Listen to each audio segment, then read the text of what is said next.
पर लाज़मी न आहे त हर उहा शइ जेका तव्हांजे लाइ सही हुजे उहा ॿिए जे लाइ बि सही हुजे, या जेका शइ ॿियनि जे लाइ सही आहे उहा तव्हांजे लाइ सही हुजे।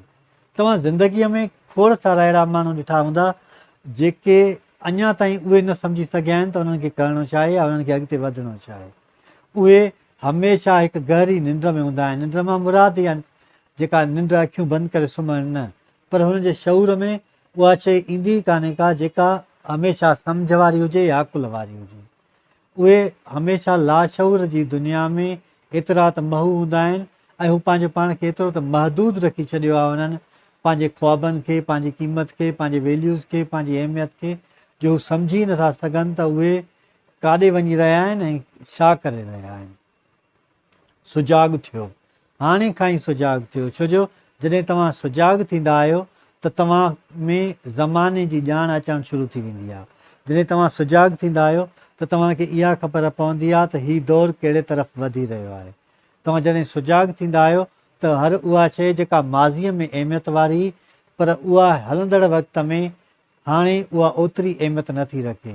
जेके शयूं माज़ीअ में इम्पॉर्टेंस रखंदियूं हुयूं उहे हाणे तब्दील थी कंहिं ॿी सूरत में अची वियूं।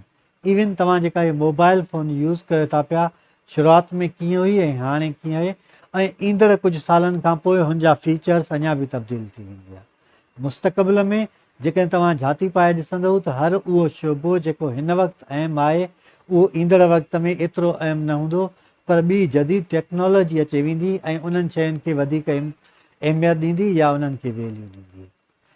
बहितरीनु ॾाहप उन माण्हू वटि आहे जेको हाल में रही करे मुस्तक़बिल जो अंदाज़ो वञे थो ऐं हू सम्झी वञे थो त ईंदड़ वक़्त में कहिड़ियुनि शयुनि जी ज़रूरत पवंदी, ईंदड़ वक़्त में मार्केटिंग कहिड़े तरीक़े सां हलंदी, ईंदड़ वक़्त में कहिड़े क़िस्म जा माण्हू कहिड़ियूं शयूं इस्तेमालु कंदा, ईंदड़ वक़्त में कहिड़ियूं घुरिजूं आहिनि। जेकॾहिं उहो माण्हू सम्झी थो वञे त उहो कामयाबु आहे। हिकिड़ी माण्हूअ जी ज़हनी अप्रोच थींदी आहे जंहिंमें हू प्रोडक्शन कंदो आहे या अंदाज़ो हणंदो आहे। अंदाज़ो मतिलबु हू सम्झंदो आहे त मां हिन जॻह ते या हिन मुक़ाम ते आहियां, ईंदड़ वक़्त में हीअ घुरिजूं आहिनि या ज़रूरतूं आहिनि।